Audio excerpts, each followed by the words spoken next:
महाभारत में कई ऐसे किस्से हैं जिनके बारे में कम ही लोग ही जानते हैं। इनमें से एक किस्सा ऐसा भी है जो शायद आपको हैरान कर सकता है। यह बात पांडवों से जुड़ी हुई है। ऐसा कहा जाता है कि पांडवों ने अपने पिता की मृत्यु के बाद उनका मांस खाया था।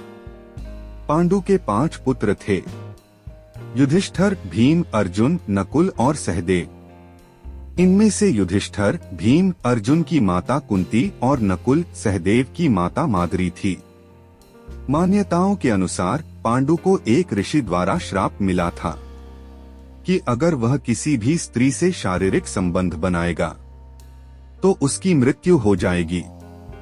इसी के चलते उन्होंने कभी भी अपनी पत्नी कुंती और माद्री से शारीरिक संबंध नहीं बनाए थे। वहीं कुंती को ऋषि दुर्वासा ने वरदान दिया था कि वो किसी भी देवता का आह्वान करके संतान प्राप्ति का वरदान मांग सकती हैं।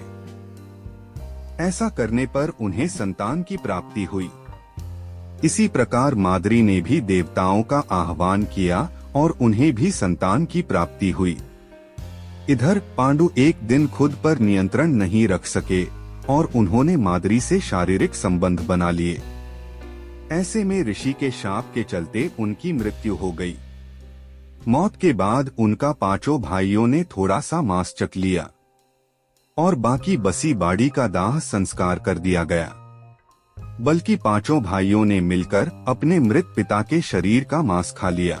उन्होंने ऐसा इसलिए किया क्योंकि स्वयं पांडु की ऐसी इच्छा थी। चूंकि 5 पांडव उनके वीर्य से पैदा नहीं हुए थे, इसलिए पांडु का ज्ञान और कौशल उनके बच्चों में नहीं आ पाया था। इसी के चलते उन्होंने अपनी मृत्यु से पहले ऐसा वरदान मांगा था कि यदि उनके बच्चे उनकी मृत्यु के पश्चात उसके शरीर का मांस मिल बांट कर खा लें तो उनका ज्ञान उनके बच्चों में चला जाए। कहा तो यह भी जाता है कि 5 भाइयों में से सबसे ज्यादा सहदेव ने अपने पिता का मांस खाया था। पिता की इच्छा का पालन करते हुए सहदेव ने पांडु के मस्तिष्क के 3 हिस्से खाए। पहले टुकड़े को खाते ही सहदेव को इतिहास का ज्ञान हुआ, दूसरे टुकड़े को खाने पर वर्तमान का ज्ञान हुआ और तीसरे टुकड़े को खाते ही भविष्य का ज्ञान हुआ। यही कारण था कि सहदेव 5 भाइयों में सबसे अधिक ज्ञानी थे और इससे उन्हें भविष्य में होने वाली घटनाओं को देखने की शक्ति भी मिल गई थी।